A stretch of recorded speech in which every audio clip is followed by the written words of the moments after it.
네, 이렇게 추수감사절에 또 함께 예배하게 되어서 감사드립니다.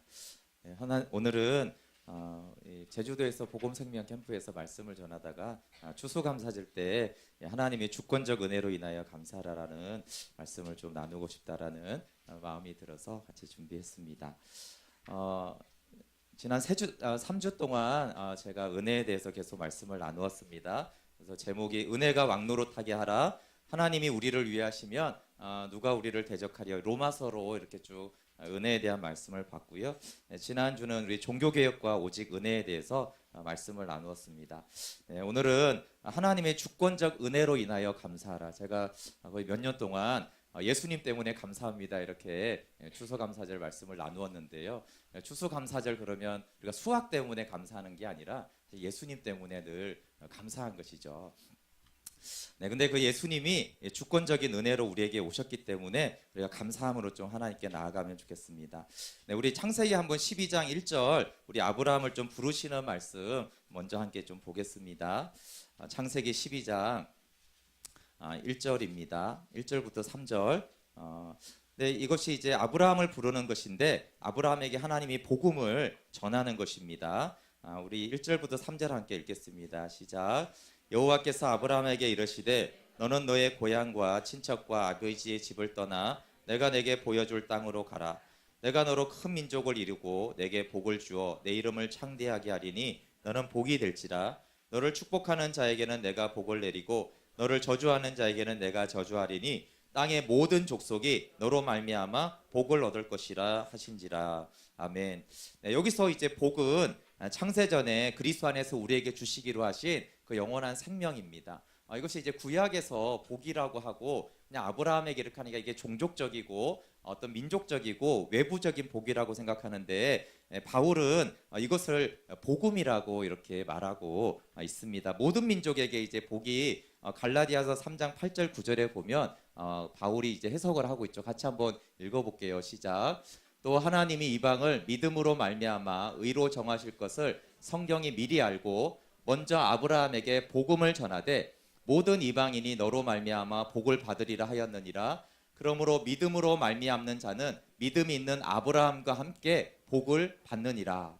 네, 그래서 이 창세기 12장에 아브라함을 부르신, 근데 이 아브라함의 부르심을 통해서 이제 하나님의 구속사가 말라기까지 이 12장 1절에서 쭉 가고 있는 것이거든요. 근데 이 첫 부르심이 이것이 하나님이 아브라함에게 복음을 전한 것이다라고 말씀하면서 모든 이방인이 이제 복을 받을 것인데 그 복이 복음을 들어서 받는 복인 것이죠. 그래서 믿는 자는 아브라함과 함께 복을 받은 것이다라고 말씀하고 있어요. 그리고 그 뒤로 쭉 보면 이 복이 하나님의 자녀가 되는 복을 말하고 있습니다. 그래서 모든 이방인들이 예수 그리스도를 믿어 하나님의 자녀가 되는 복을 받게 하는 것이 이제 아브라함을 부르신 이 복의 부르심입니다. 그래서 이 아브라함을 부르신 것이 이제 당연히 구약의 전체 말라기까지 이어질 뿐만 아니라 신약의 복음에 대한 신약은 이제 성취되는 것으로 나오고 있는 것이죠. 근데 이 이제 부르신 이 복음을 성취하기 위해서 이제 구약에서 아브라함에게 하나님이 약속하신 것이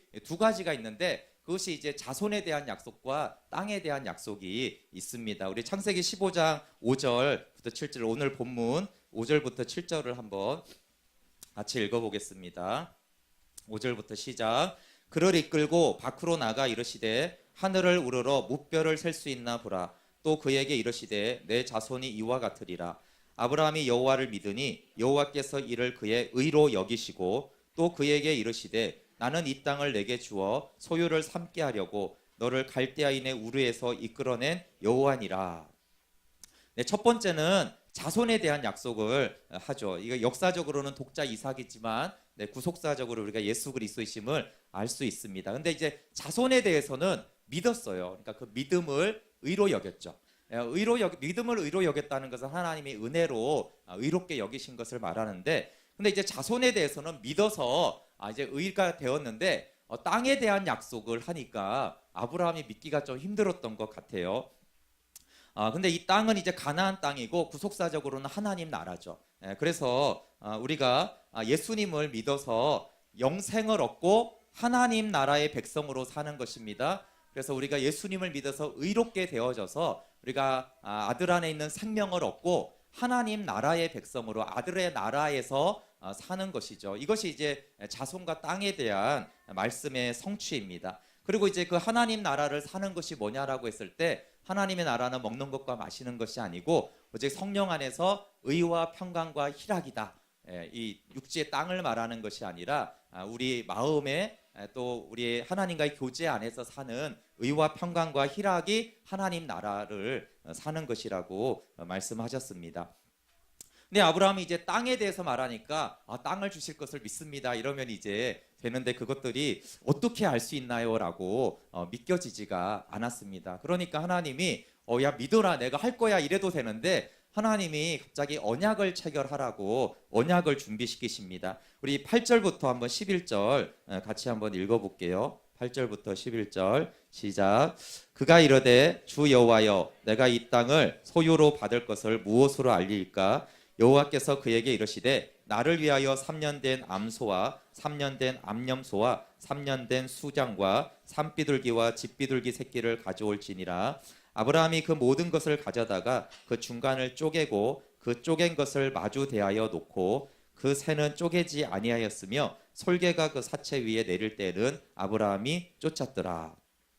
네, 이것이 이제 창세기 15장에 이제 구약의 언약이라는 단어가 너무너무 중요한데 이제 언약이 어떻게 체결되어지는지 첫 번째 나온 것이고 두 번째가 예레미야 34장에 이제 언약을 송아지를 쪼개 가지고 지나갔다라는 그 언약을 체결하는 방식이 나오고 있습니다. 네, 오늘은 그 내용은 좀 넘어가고요.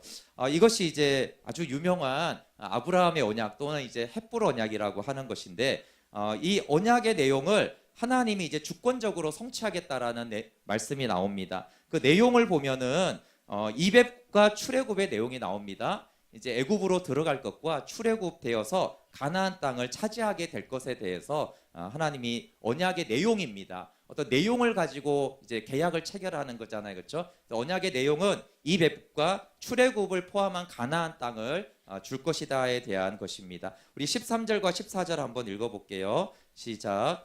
여호와께서 아브라함에게 이르시되 너는 반드시 알라 내 자손이 이방에서 객이 되어 그들을 섬기겠고 그들은 400년 동안 내 자손을 괴롭히리니 그들이 섬기는 나라를 내가 징벌할지며 그 후에 내 자손이 큰 재물을 이끌고 나오리라. 네, 그래서 아직은 이제 어느 나라인지는 말 안 하지만 이방에서 객이 되고 400년 후에 다시 큰 재물을 가지고 이제 가나안으로 돌아올 것에 대한 말씀을 하십니다. 그런데 이제 내용이 있고 이제 내용이 있으면은 오늘날 이렇게 도장을 찍듯이 이제 도장을 찍는 것이 이제 마지막으로 하는 것이 뭐냐면 언약을 체결하는 거예요. 언약의 내용이 있고 언약을 체결하는 것이죠. 그럼 우리가 당연히 상식적으로 언약을 맺을 때 계약을 할 때는 쌍방이 도장을 찍어야 되는 것이 합당한 거잖아요, 그렇죠? 당연히 이제 언약은 이 쪼갠 고기 사이로 양 당사자가 그 사이를 지나가는 것입니다. 왜 고기를 쪼개놨냐면 이렇게 굉장히 좀 잔인하죠. 이렇게 반을 쪼개서 이렇게 놓는 것은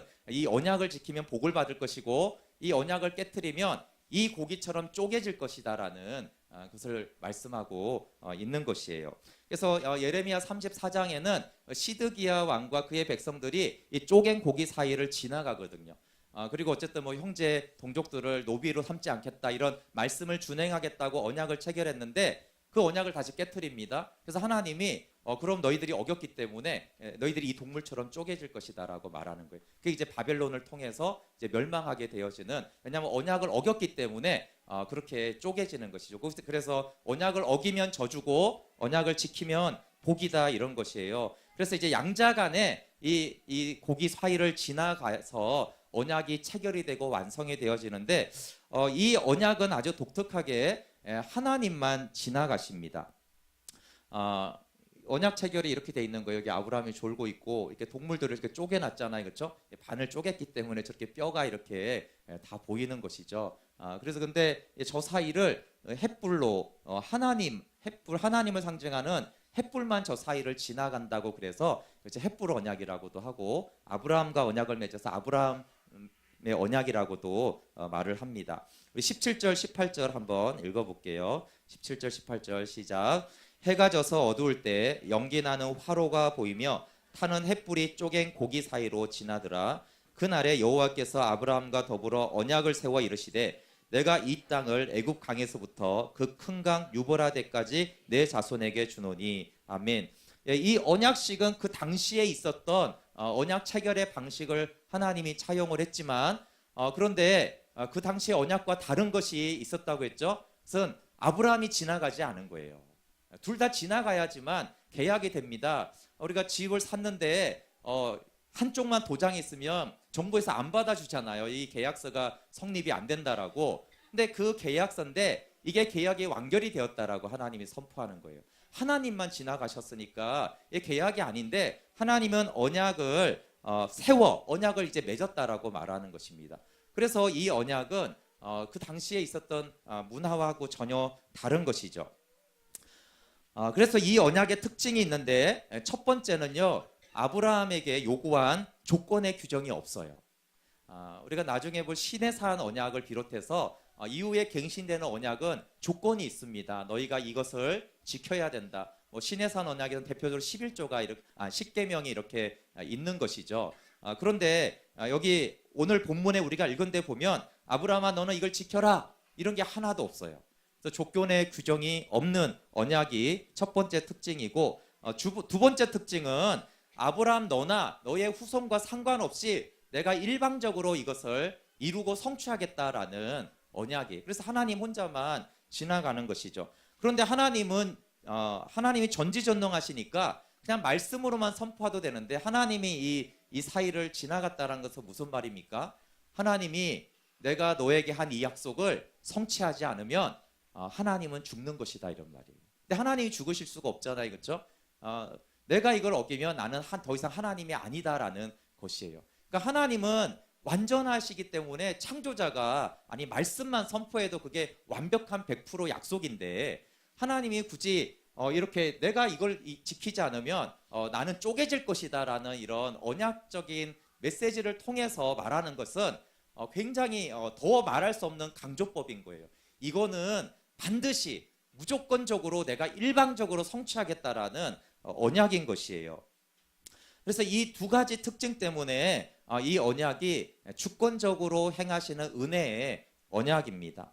성경에서 이제 언약이 중요하고 많이 나오는데 가장 대표적인 언약을 이 헷불 언약과 시내산 언약이라고 볼 수가 있습니다. 헷불 언약은 아브라함과 시내산 언약은 이스라엘 백성과 이제 모세가 주체가 돼서 맺습니다. 근데 이 헷불 언약은 하나님이 일방적으로 이루겠다라는 언약이고 이 시내산 언약은 조건이 있어요. 그런데 공통점은 모두가 일단은 은혜 언약입니다.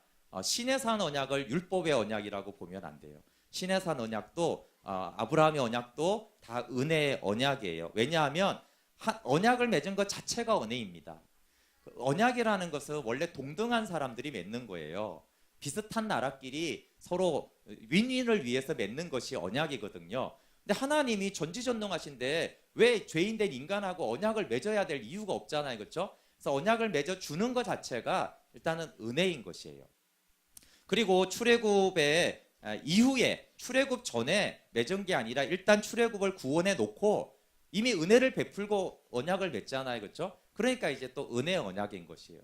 그리고 시내산 언약도 율법이 주어지지만 그러면 그 율법을 다 못 지키면 저주를 받냐? 그렇지 않아요. 율법을 지키지 못하면 저주를 받는데 대신에 속죄 제사를 드리고 양의 피를 하나님께 드리면 다 지키지 못해도 구원해주고 다시 회복시켜주겠다라는 것이 포함되기 때문에 시내산 언약도 은혜 언약입니다. 그럼에도 불구하고 시내산 언약은 이것들을 지켜라, 이대로 해라, 이런 이제 조건의 규정들이 있습니다.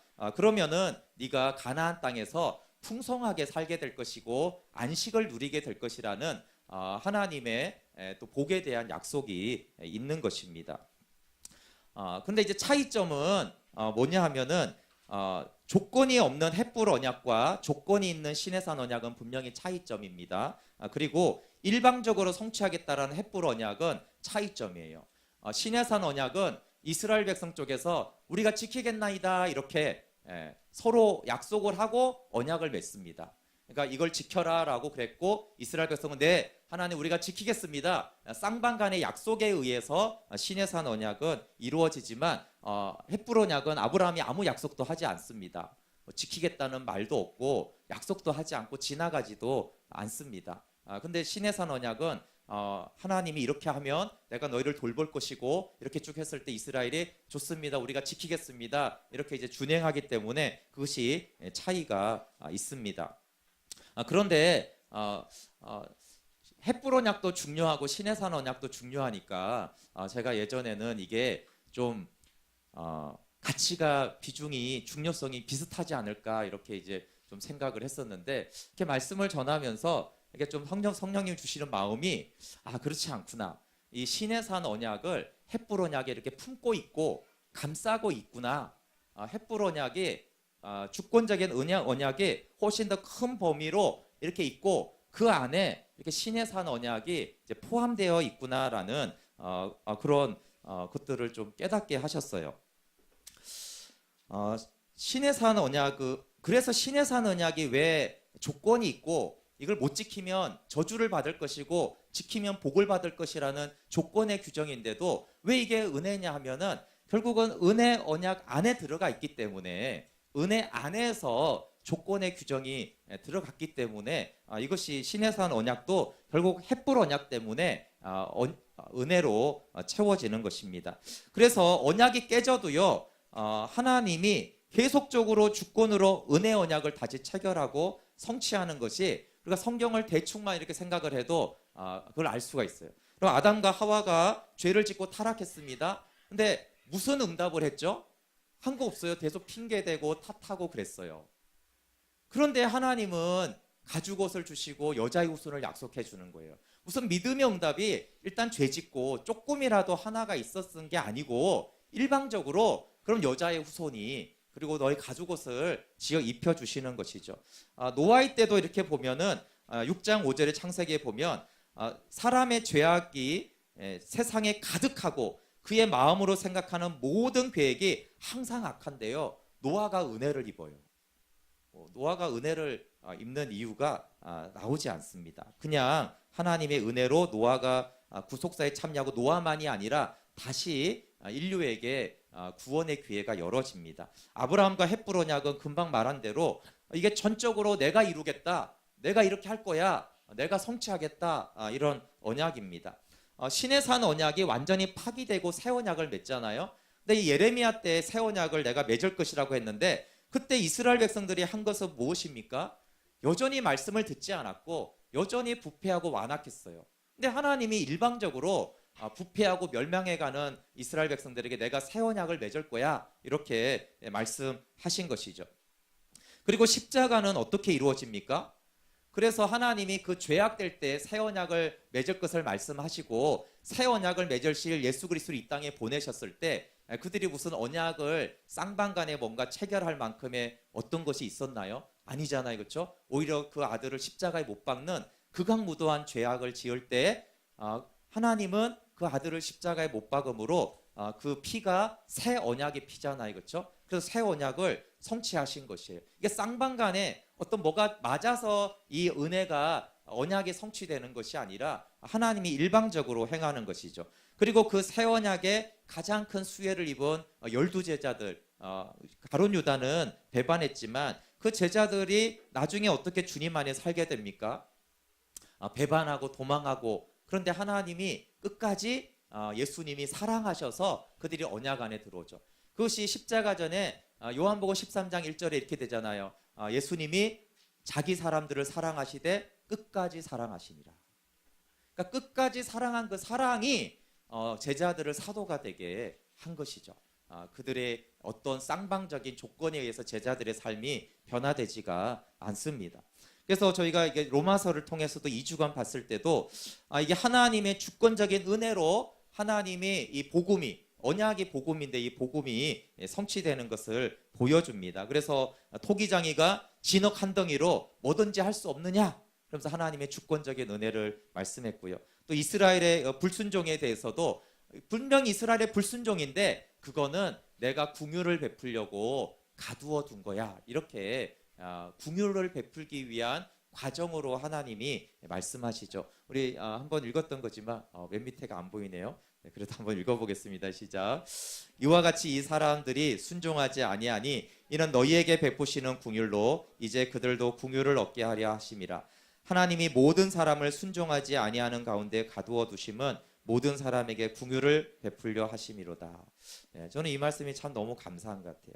우리의 불순종에 대해서 하나님은 내가 너를 불순종 가운데 가두어 두었기 때문이다. 하나님의 주권 안에 있는 것으로 우리의 불순종과 거역을 봐주시는 것이죠. 받아주시는 것입니다. 아이들이 사고 칠 때 혼내고 화내는 부모가 있지만 다 커기 위해서 그런 거야. 이렇게 좋게 말해주는 거죠. 마땅히 비난받아 마땅하지만 비난받지 않고 그것이 너의 궁극적으로 너를 위한 도움이 될 것이라고 하면서 오히려 하나님은 불순종했기 때문에 나는 너에게 더 큰 긍휼을 베풀 수 있다라고 말씀하는 것입니다. 그래서 이 하나님의 주권적인 은혜로 이 헷불 언약의 관점으로 구속사를 본다라는 게 저에게 좀 새롭게 다가왔어요. 제가 이제 요셉을 말하고 모세를 말할 때 물론 하나님의 구속사와 복음이지만 좀 이렇게 따로따로 요셉이 안 하나님 또 모세가 안 하나님 이렇게 좀 생각을 했었는데 다시 이렇게 쭉 말씀을 전하면서 이 요셉, 모세 그 이후의 모든 이야기가 이 아브라함의 헷불 언약에 의해서 하나님이 주권적으로 이루시고 있구나라는 생각이 든 거예요.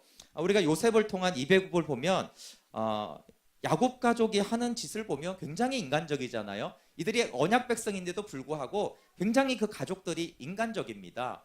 편애하고 갈등하고 모함하고 잘난 체하고 그냥 보통 인간들이 살아가는 그냥 지지고 볶고 그렇게 하다가 보통 인간들 가정을 넘어서서 동생을 이제 죽이려다가 이제 노예로 팔아버리죠.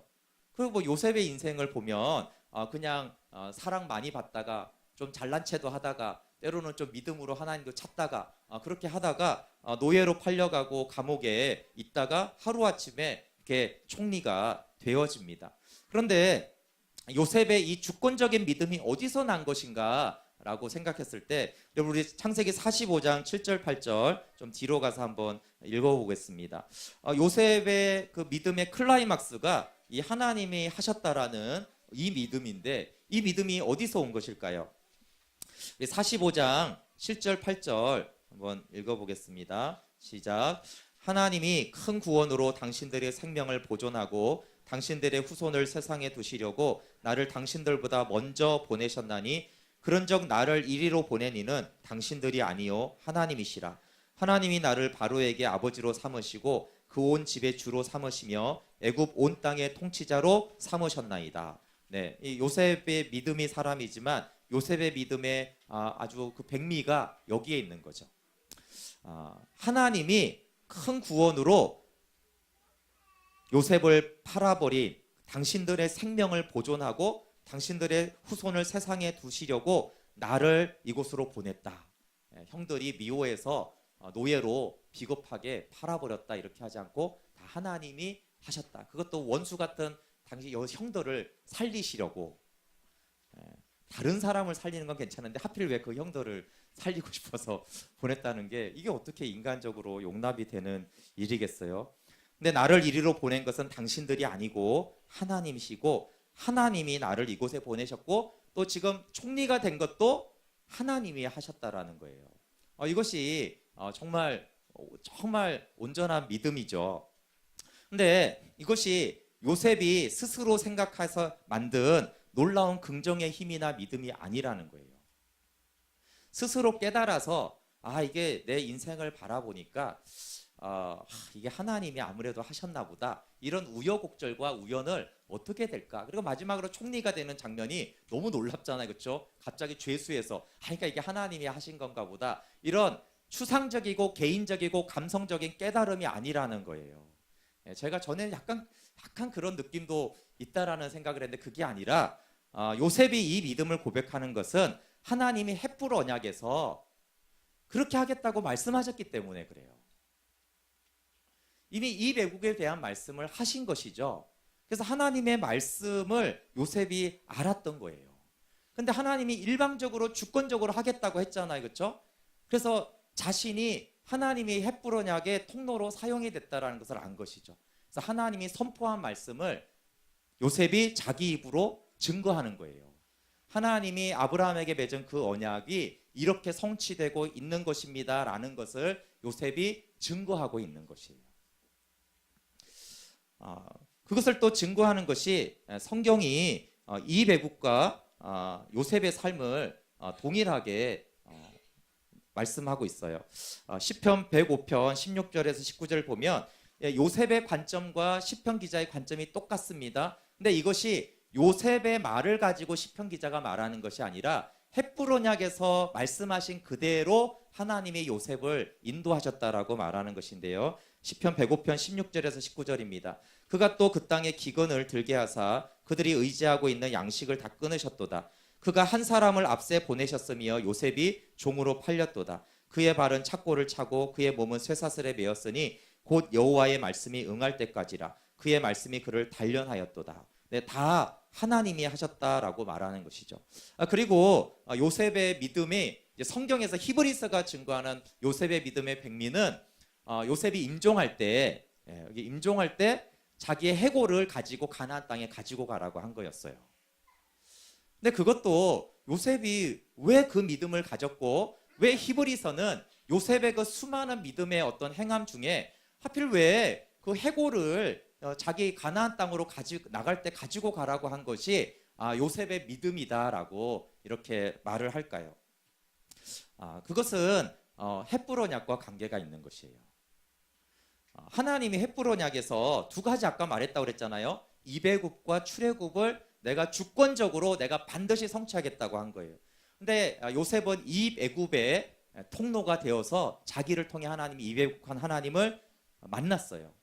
근데 그것이 또 주권적으로 이루어졌다는 걸 알았죠. 형들도 자기의 능력도 아니고 하나님의 그 주권적인 통치가 이렇게 이스라엘 백성들을 애굽 땅에 오게 했고 자기를 통해서 이렇게 살게 했다라는 것을 요셉이 알았어요. 근데 여기까지만 있으면 아브라함과 맺은 언약을 요셉이 다 안 믿는 거잖아요. 근데 400년 후에 한참 있을 이유가 하나님이 말씀하신 그 언약은 반드시 이루어진다라는 것을 요셉이 믿었던 거예요. 그래서 요셉의 믿음은 헷불 언약의 두 가지 믿음인데 이배굽과 출애굽을 믿었는데 이미 이배굽은 자기가 통로가 되었고 출애굽도 하나님이 주권적으로 이루실 것을 믿었어요. 그래서 이배굽은 성취가 되었고 이제 출애굽을 믿은 거죠. 그래서 성경은 요셉이 이배굽과 출애굽의 이 헷불 언약, 하나님의 언약을 완전하게 믿었던 사람이다. 환경적으로 이제 출애굽에 보이지 않지만 그는 하나님이 어떤 방식으로든 주권적으로 이루실 것을 믿었기 때문에 그것을 부탁했어요. 뭐 장례를 잘 치러 달라, 뭐 자기 이름을 이런 거 하나도 하지 않고 출애굽 때를 얘기하면서 나는 그 출애굽에 비록 몸은 죽지만 내 믿음은 출애굽에 함께하고 있다라는 것들을 그래서 하나님의 언약이 성취되는 것들을 믿었습니다. 그래서 요셉의 믿음은 하나님이 일방적으로 성취하실 헷불 언약 안에 내가 있다라는 것이 요셉의 믿음이었어요. 출애굽도 근데 마찬가지입니다. 출애굽도 헷불 언약의 주권적인 성취입니다. 우리 모세 얘기를 잘 압니다. 모세가 탄생하고 그 당시에 남자아이들이 다 죽는데 갈대 상자에서 살아나고 왕궁에서 자라고 40세에 동족을 구원하려다가 미디안 광야에 가고. 근데 왜 이런 것들이 성경에 기록되어 있냐면 이게 모세 일대기를 말하고 싶은 것이 아니라 하나님이 헷불 언약을 어떻게 이루시는지 그 주권적인 역사를 보여주고 있는 것이에요. 한 사람의 탄생에서부터 한 사람의 어떤 그 고난에까지 하나님이 이 출애굽에 대한 언약을 어떻게 성취하시는지에 대한 내용이 그곳에 있는 것입니다. 우리 출애굽기 3장 7절부터 10절을 한번 찾아볼게요. 출애굽기 창세기 뒤에 있으니까 금방 찾을 수 있죠. 여러분 출애굽기에서 아주 중요한 것이 이 출애굽이 헷불 언약에 의해서 하나님이 주권적으로 성취하신다라는 것입니다. 출애굽기 3장 7절부터 10절은 출애굽기의 요약판이라고 볼 수가 있어요. 3장 7절부터 10절 읽어볼게요. 시작. 여호와께서 이르시되 내가 애굽에 있는 내 백성의 고통을 분명히 보고 그들이 그들의 감독자로 말미암아 부르짖음을 듣고 그 근심을 알고 내가 내려가서 그들을 애굽인의 손에서 건져내고 그들을 그 땅에서 인도하여 아름답고 광대한 땅, 젖과 꿀이 흐르는 땅, 그 가나안 족속, 헷 족속, 아모리 족속, 히브리 족속, 휘 족속, 여부소 족속의 지방에 데려가려 하노라. 이제 가라. 이스라엘 자손의 부르짖음이 내게 달하고 애굽 사람이 그들을 괴롭히는 학대도 내가 보았으니 이제 내가 너를 바로에게 보내어 너에게 내 백성 이스라엘 자손을 애굽에서 인도하여 내게 하리라. 아멘. 이것이 출애굽기 전체의 요약판인데요. 이 말씀이 아주 중요합니다. 왜냐하면 이 말씀을 모르고 출애굽기를 보면 출애굽기의 주인공이 모세인 줄 알아요. 그런 착각이 일어날 수가 있기 때문에 성경은 분명히 출애굽의 전 역사가 하나님에 의해서 시작되고 주도되고 결과까지 난다라는 것을 분명히 밝히고 있는 것이에요. 그리고 이 관점은 아브라함과 맺은 헷불 언약과 동일한 것이에요. 하나님이 아브라함에게 맺으면서 내가 반드시 성취하겠다는 그대로 내가 이루겠다, 이 땅들을 주겠다라는 말씀이 출애굽기 3장 7절부터 10절에 그대로 나와 있는 것입니다. 여기서 7절에 보시면 내가 보고 내가 알고 8절에 내가 내려가서 내가 건져내고 내가 인도하여 내가 가나안 땅으로 데려가려 하노라. 9절에 보시면 너는 가라고 하지만 이제 내가 보았으니 10절에도 내가 인도하여 내게 하리라. 그래서 하나님의 주권에 의해서 하나님이 친히 이 모든 것들을 주관하고 있다라는 것들을 밝히고 있어요. 그리고 모세는 어떤 사람이죠? 모세는 하나님이 하시는 일에 자기가 참여하는 것이에요. 그리고 이것이 사역이고 봉사입니다. 사역과 봉사는 하나님이 하시는 일에 우리가 함께 참여하는 것이 봉사인 것이지 하나님 내가 하나님 일을 알아서 하겠습니다라는 것은 사역이 아닌 것이에요. 하나님이 하시는 일에 모세는 통로가 되어 쓰임을 받는 것이죠. 그래서 하나님이 본 것을 내가 보고 하나님이 인도하는데 내가 참여하고 하나님이 쓰시는 곳에 내가 순종하는 것이 사명입니다. 그래서 우리가 어떤 선한 일을 하고 봉사를 한 이후에 주님이 하셨습니다 이렇게 말하는 것은 듣기 좋으라고 하는 말이 아니에요. 여러분 출애굽기가 출애굽을 뭐라고 말하는 거예요? 주님이 하셨다라는 거예요. 그러니까 모세가 이걸 다 하고 나서 뭐라고 고백해야 된다고요? 주님이 하셨다고요. 그것은 모세의 어떤 멋진 말이 아니고 실제로 주님이 하셨기 때문에 모세가 주님이 하셨다라고 하는 거예요. 그래서 우리가 주님이 하셨습니다. 하나님 이 선한 일, 이 열매, 이 헌신은 주님이 하신 것입니다라는 것은 우리가 좋은 말을 하는 게 아니고 그것이 사실이기 때문에 그렇게 고백하는 것이에요. 듣기 좋은 말을 하는 게 아니라고요. 하나님 듣기 좋으라고, 사람들을 듣기 좋으라고 그건 주님이 하신 것이에요. 주님의 은혜예요. 이렇게 말하는 것이 아니라 그게 사실이고 진리이기 때문에 우리가 진리와 사실을 우리의 입으로 고백하고 우리의 마음으로 고백하는 것인 거죠. 그래서 이것은 다 하나님이 하신 것입니다. 그래서 이것이 헷불 언약에 의해서 하나님이 주권으로 이루겠다고 했기 때문에 과정 안에 모든 어려움이 있어도 방해가 안 됩니다. 그럼 모세가 실패하고 이스라엘 백성들이 불신하고 바로가 완악하잖아요. 근데 이런 장애물들이 전혀 출애굽에 방해가 안 돼요. 하나님께는. 사람들끼리는 지지고 볶지만 하나님은 하나님이 하셨겠다고 했기 때문에 전혀 지장을 받지 않습니다. 여러분 또 그리고 모세의 순종이 이 떨기나무를 만났을 때 우리가 모세가 순종한 것인가 하나님이 순종하게 한 것인가 이렇게 두 가지를 생각해 볼 수가 있어요. 모세가 순종했다. 이것은 좀 하나님의 주권적인 은혜보다는 모세의 어떤 응답이 좀 점수를 더 주는 것이죠. 근데 하나님이 모세를 순종하게 했다라고 했을 때 하나님의 주권적인 은혜가 결국 모세를 모세되게 했다라고 하는 것입니다. 근데 이 출생부터 다루는 이유는 모세가 모세된 이유 자체부터가 하나님의 은혜였다라는 것을 말하고 있는 것이에요. 그의 생존 자체가 존재 자체가 이미 하나님에 의해서 이루어진 것이기 때문에 그가 물론 믿음으로 순종하고 그 발에 신을 벗고 나서지만 그것이 하나님의 은혜였다라는 것을 말하고 있는 것입니다. 우리가 3장 11절 한번 읽어볼게요. 여기서 모세가 사실은 이게 대드는 표현이라고 했잖아요. 출애굽기 3장 11절 읽어보겠습니다. 시작. 모세가 하나님께 아뢰되 내가 누구이기에 바로에게 가며 이스라엘 자손을 애굽에서 인도하여 내리까. 여기서 내가 누구 간데가 미 야노께서 아주 도발적인 표현이라고 그랬어요. 아니 지금 이 나이에 부르냐고 화가 나서 하는 것이죠. 그런데 하나님의 대답이 12절에 모세가 누군지를 말하지 않고 하나님이 함께하겠다라는 말씀을 합니다. 한번 읽어볼게요. 12절 시작. 하나님이 이르시되 내가 반드시 너와 함께 있으리라. 내가 그 백성을 애굽에서 인도하여 낸 후에 너희가 이 산에서 하나님을 섬기리니 이것이 내가 너를 보낸 증거니라.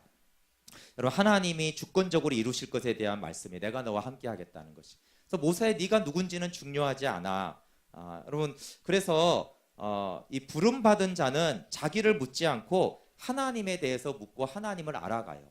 우리가 하나님을 알면 나의 어떠함이 점점 문제가 되지 않습니다. 그래서 모세의 지팡이가 하나님의 지팡이가 되는 것이죠. 여러분, 하나님의 위대하심을 알면 우리의 믿음조차 중요하지가 않습니다. 이 말이 좀 이해가 되세요? 여러분, 이게 믿음에 이런 게 있어요. 내가 믿습니다. 나는 절대적으로 믿습니다. 이건 좋은 것인데 여기에 어떤 문제가 하나가 있냐면요. 믿는 내가 자랑스러운 거예요. 믿음이 나쁘다는 게 아니고 믿는 나를 이렇게 좋게 자랑스럽게 여기는 것은 굉장히 영적인 어린 신앙인 것이에요. 그리고 하나님의 위대하심과 그 아름다움과 주권을 알게 되어지면요. 심지어 내가 믿는지 안 믿는지조차도 중요하지 않아요. 그분이 너무 크기 때문에 나의 어떠함이 중요하지 않아요. 나의 비참함도 그렇게 중요하지 않고 내가 잘 믿는 것도 별로 중요하지 않아요. 그분이 하시는 일이 더 중요하게 되는 것이에요. 오해하지 마시기 바라요. 믿음이 필요하지 않다는 것이 아니라 내 믿음이 중요한 것은 하나님이 좀 작을 때 내 믿음이 중요한 것인데 하나님이 너무나 위대하시면 나의 어떠함이 중요하지 않아요. 그게 계속 요셉이나 모세 계속 그 다윗을 그걸 말하는 거예요. 그들이 중요하지 않거든요. 왜냐하면 하나님이 하시기 때문에. 그들은 실패하고 다윗도 간음하고 살인을 하지만 그게 중요하지 않잖아요. 그렇죠? 그냥 하나님이 너무나 위대하시기 때문에 그 연약함에도 불구하고 하나님이 이루시는 것, 그것이 이제 하나님을 알아간다라는 의미가 되는 것입니다. 출애굽과 가나안 입성이 다 아브라함과 맺은 언약 때문에 그렇습니다. 여기 두 군데를 보면은 출애굽기 2장 24절 25절은 출애굽 전에 하신 말씀이에요. 근데 그 전에 아브라함과 이삭과 야곱에게 세운 그 언약을 기억하사 헷불 언약을 기억하사 출애굽을 하셨다라는 거예요. 그런데 이제 신명기는 이제 출애굽 이후에 가나안 땅에 들어가는 것이거든요. 근데 가나안에 들어갈 때 네가 들어가서 그 땅을 차지함은 너의 공의가 너의 마음의 정직함이 아니고 아브라함과 맺은 언약 때문에 그래 이렇게 말하는 것이에요. 우리의 공의와 믿음이 마음의 정직함이 얼마나 중요해요. 근데 그것 때문이 아니고 내가 언약 때문에 너를 가나안 땅에 들어가게 할 것이다라고 말하는 것이에요. 왜냐하면 시내산 언약은 광야에서부터 이미 불평하면서 어겼거든요. 그래도 헷불 언약 때문에 가나안에 들어가게 하는 것입니다. 그래서 하나님의 주권적 은혜로 인하여서 우리가 감사하는 추수감사절이 되면 좋겠습니다. 농산물의 추수도 가만히 보시면 이게 농사 기술인가 하나님의 주권적인 은혜인가 생각해 볼 필요가 있어요. 여기 농사 짓는 분은 없지만 텃밭을 가꾼 분들은 좀 있잖아요. 그렇죠? 여러분 텃밭이 이렇게 막 상추가 자라고 열매가 맺히고 고구마를 캐면서 역시 나의 농사 기술은 대단한 것 같아. 이렇게 역시 내가 했기 때문에 이렇게 고구마가 자라는 거야. 이렇게 생각했다면 정말 정신을 차려야 되죠. 우리가 한 게 뭐가 있습니까? 우리가 한 게 뭐가 있어요? 땅도 햇빛도 물도 다 하나님이 주권적인 은혜잖아요. 심지어 요 앞에 전도사님이 바빠서 텃밭을 가꾸지도 않았는데 계속 깻잎은 났어요. 계속 상추는 자라는 거예요. 안 가꿔줘도 걔가 나는 거예요. 가만히 내버려둬도 토마토가 열리고 정말 하나님의 주권적 은혜죠. 그리고 하나님 우리가 가꾸면 더 잘 되게 하시는 것은 하나님의 능력의 제한이 아니고 우리와 함께하고 싶은 하나님의 마음을 말해요. 그래서 이게 정말 농사하는 사람들은 더 이게 하나님의 주권적인 은혜구나. 내가 뭘 한 거 있다고 얘는 자꾸 잘하는 것이고 언제 이렇게 시커먼 땅에서 이렇게 씨앗도 대부분 까맣잖아요. 어떻게 이렇게 빨갛고 파랗고 이런 것 열매들이 맺히는 것이가 다 하나님의 주권적인 은혜죠. 예레미야의 새 언약도 그렇게 이루어집니다. 정말 죄만 지을 때 하나님이 31장에서 내가 이스라엘 집과 유다 집에 새 언약을 맺으리라. 내가 나의 법을 그들의 속에 두며 그들의 마음에 기록할 것이다. 내가라고 돼 있어요. 여기서 조건이 없습니다. 너희들이 어떻게 하면 그게 없어요. 물론 이게 맺어진 이후에 너희들이 나를 알 것이다라는 것은 있습니다. 근데 이 새 언약을 맺기 전에 이스라엘 백성이 하는 것이 없어요. 내가 일방적으로 맺을 거야. 그리고 내가 내 말을 너희 속에 두면 그때 이제 너희들은 나를 알기 위해 나와야 돼. 먼저 전적인 은혜가 먼저 선포되어집니다. 그런데 이 새 언약에 계속 예레미야서를 보면 이게 아브라함에게 한 언약을 다시 성취하는 것임을 말 수가 있어요. 그래서 하나님이 한 번 일방적으로 하겠다는 언약을 우리는 시대가 하도 지나고 성경책도 하도 넘어와가지고 이제 잊어먹잖아요. 창세기 15장에 그 예레미야서 보면서 너무 이제 많이 와가지고 잊어먹고 있는데 하나님은 수백 년이 지나도 성경 분량이 한참 지나가도 내가 그 언약을 지금 성취하고 있는 거야를 예레미야를 통해 또 말씀을 하시는 거죠. 그리고 그게 다 잊어먹고 그랬을 때 예수 그리스도를 통해서 또 그 언약을 이루는 것입니다. 그래서 하나님의 주권적인 은혜로 인하여서 감사할 것은 하나님의 주권이 우리를 새 언약 백성이 되게 하십니다. 근데 우리가 여기 걱정하지 않아도 될 것이 있고 여기 걱정해야 될 것이 있어요. 뭐겠어요? 뭘 걱정하지 않아도 될까요? 하나님이 말씀을 우리 마음에 두어서 우리를 새 언약 백성이 되게 하는 것은 걱정 안 해도 돼요. 왜 그래요? 하나님의 주권이 그걸 행할 거니까. 근데 우리는 자꾸 그걸 걱정해요. 진짜 하나님이 나를 이렇게 세워 가실까? 하나님 나를 인도하실까? 그 인도한다니까요. 그거 걱정하지 않아도 될까 자꾸. 근데 우리가 걱정할 것이 있는데 그거를 이제 걱정하는 사람도 있고 걱정하지 않는 사람이 있어요. 우리가 걱정하고 주의해야 될 것이 있는데 그거 뭐냐면 그러면 하나님의 그 주권적인 언약 성취가 어떤 과정과 어떤 방식과 어느 때에 이루어질 것인가? 그게 우리가 주목해야 될 것이에요.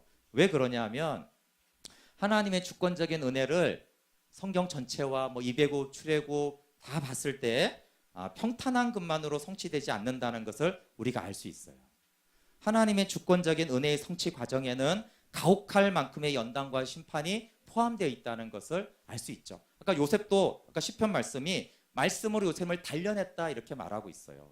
모세도 광야 40년 미디안에서 이렇게 보냈잖아요. 그렇죠? 예레미야도 그렇고 바벨론을 통한 심판도 하나님의 주권적인 언혜의 성취 안에 심판이 들어가 있는 것입니다. 그렇기 때문에 은혜를 이용하면은 하나님의 진노가 더 극심해진다는 걸 알 수 있어요. 어제 저희 묵상 본문에 예레미야가 시드기에 가서 그래 빨리 항복해라. 그러면 너 안 죽고 바벨론에 가서 평안하게 죽을 거야 이렇게 말을 했거든요. 근데 시드기야가 끝까지 버티죠. 그래서 어떻게 됩니까? 그 말씀은 그대로 되는데 대신에 아들들이 자기 앞에서 죽고 두 눈이 뽑혀서 바벨론으로 끌려가 죽어요. 그러니까 바벨론의 멸망은 이미 정해졌기 때문에 그것은 무효가 안 되는데 눈이 뽑히고 자식이 앞에서 죽는 것은요. 그건 하나님이 그때 정하신 게 아니에요. 그런데 너는 가서 이제 평안히 바벨론에서 물론 포로돼서 비참하지만 그래도 평안히 죽을 건데 하나님 말씀을 계속 거부하기 때문에 결국은 두 눈이 뽑혀서 자식들은 그 앞에 다 죽고 끌려가서 죽는 거예요. 그래서 하나님의 징계는 예정돼 있지 않습니다. 그것은 우리의 순종과 가난한 마음에 따라 달라지는 거예요. 하나님의 주권적인 은혜는 성취가 되지만 그 과정 안에서 우리가 왜 그래서 선지자들을 보내는 이유가 그거잖아요. 왜 회개하라고 그러고 왜 좀 돌이키라고 그러고 왜 말씀을 들으라고 그래요? 다르니까 그렇죠. 그래서 우리는 과정에 신경을 써야 되는 것이에요. 그래서 하나님이 내 원수가 당할 고난을 내가 받게 하며 잔인한 징계를 내린 이유가 그 앞에 네가 악행이 많고 죄가 많기 때문에 그래요. 근데 하나님의 진노는 어떻다고요? 그 마음의 뜻한 바를 이루기까지 돌이키지 않습니다. 좋은 말로 주권이고 안 좋은 말로 하나님 고집이 엄청 세십니다. 그래서 그 마음의 뜻한 바를 이루기까지 진노를 거두지 않겠다라고 하는 거예요. 그러니까 이게 이제 우리가 고민해야 될 문제인 거예요. 하나님의 뜻을 이룰 거는 우리가 반대해도 이룰 거고 찬성해도 이룰 거니까 그거는 내버려 두면 되는 것이고 하나님이 하실 일이고 우리가 할 것은 하나님의 진노에 대해서 우리가 어떻게 반응해야 되는지가 우리가 할 일이에요. 그건 하나님이 다 정해놓은지 아니냐? 그렇지 않습니다. 하나님과 예레미야가 끊임없이 하는 말이 무엇입니까? 왜 자꾸 말씀을 전하는 것이에요? 새 언약은 성취는 될 건데 그 과정에서 나는 너희를 더 가혹하게 심판하고 싶지 않다는 거예요. 그러니까 빨리 회개하고 가난한 마음이 되라고 하는 것이죠. 그래서 하나님의 심판의 통로인 바벨론의 침략을 받아들여라. 그리고 새 언약의 성취가 되도록 너희는 내게 부르짖으라고 한 것이에요. 그러면 과정이 달라질 수 있기 때문에 과정이. 결과는 하나님이 이루시죠. 주님 재림하실 것이고 공의는 하나님 우리가 인류가 어떤 짓을 해도 하나님은 그걸 이루세요. 다만 그 과정 안에서 하나님의 백성이 어떻게 하나님 말씀 앞에 날마다 나아가고 그 보혈의 은혜를 의지하고 하나님 궁유를 구하고 안 되면 하나님께 부르짖는 그 은혜를 구하는 것이 그 과정을 다르게 하고 이것이 우리에게 맡겨진 일인 것입니다. 그래서 우리가 이것을 고민하고 마음을 모아야 돼요. 하나님 정말 저의 비참함을 알게 하사 하나님의 심판이 옳습니다. 그런 가난한 마음, 겸손한 마음이 있게 하여 주시고 하나님 새 언약을 속히 성취시켜 주십시오. 주님이 하실 일이지만 긍휼을 베푸셔서 하나님 이 새 언약을 속히 우리의 삶에 나타내 주시옵소서. 그리고 깨닫는 마음을 주시고 성령께서 우리의 마음을 조명해 주셔서 이 완악함을 볼 수 있는 은혜를 달라고 그걸 부르짖고 또 그것을 보려면 말씀 앞에 나아가야지 선지자들을 통해서 알려줬듯이 우리가 말씀 앞에서 그것을 아는 것이잖아요. 우리가 할 일은 그것입니다. 하나님이 온 이스라엘의 마음을 돌아오게 하겠다라고 하셨어요. 32장 39절에 내가 그들에게 한 마음과 한 길을 주어. 결국 하나님이 주시는 것이고 하나님이 성취하는 것입니다. 근데 이 하나님의 주권적 은혜가 그 안에 심판이 있음에도 우리가 왜 감사합니까? 우리가 아주 쉬운 예로 많이 들잖아요. 우리가 축구 경기 결과를 다 보고 축구 경기를 보는 것과 같죠. 하나님의 주권적인 은혜를 안다는 것은요, 결과가 났다는 거예요. 하나님이 아브라함에게 헷불 언약을 맺었을 때 이미 결과는 난 거예요. 시간상 수백 년이 있고 수많은 사람들의 엄청난 삶의 인생이 들어가 있지만 하나님이 언약을 선포하실 때 그건 이미 이루어진 것이에요. 바로가 누구든 상관없습니다. 애굽 제국이 어떻든 상관없이 이루어져요. 그러니까 하나님의 주권적인 은혜로 인해서 우리가 감사하는 것은 축구 경기 결과가 나온 거죠. 너를 죽음 이후에 내가 천국으로 이 땅에 사는 날 동안에는 내 새 언약 백성으로 삼고 만들어 가겠다라고 한 이미 성경에 약속하신 선포하신 말씀은 하나님이 이루시는 것입니다. 그런데 이제 우리는 결과가 아니까 그게 너무 감사한 것이고, 그렇지만 이제 축구 경기를 막상 보니까 경기가 만만하지 않네요, 그렇죠? 위기가 나오고 막 같은 팀이 서로 비난하기도 하고 또 헛발질도 하고 실수도 하고 막 관중들이 야유도 보내고 이런 것을 봤을 때 우리가 그 속에 들어가 있기 때문에 이것이 쉬운 일은 아닙니다. 그럼에도 불구하고 하나님 참 감사한 것은 이렇게 내가 경기를 못했는데도 하나님이 이 경기가 승리가 되게 하실 것에 대해서 하나님이 선포하셨다라는 것에 대해서 감사하고, 우리가 성경을 봤을 때 하나님이 그 불가능한 상황 속에서도 하나님이 선포한 언약이 성취되는 것을 제가 봤기 때문에 내 삶에서도 이 시대에도 주님이 그 일을 행하실 것을 제가 믿고 감사합니다. 여러분, 그래서 올해 한 해 영적으로 우리가 어떤 경기를 잘했던 못했던 또 앞으로 어떻게 될까 미래가 좋지가 않아.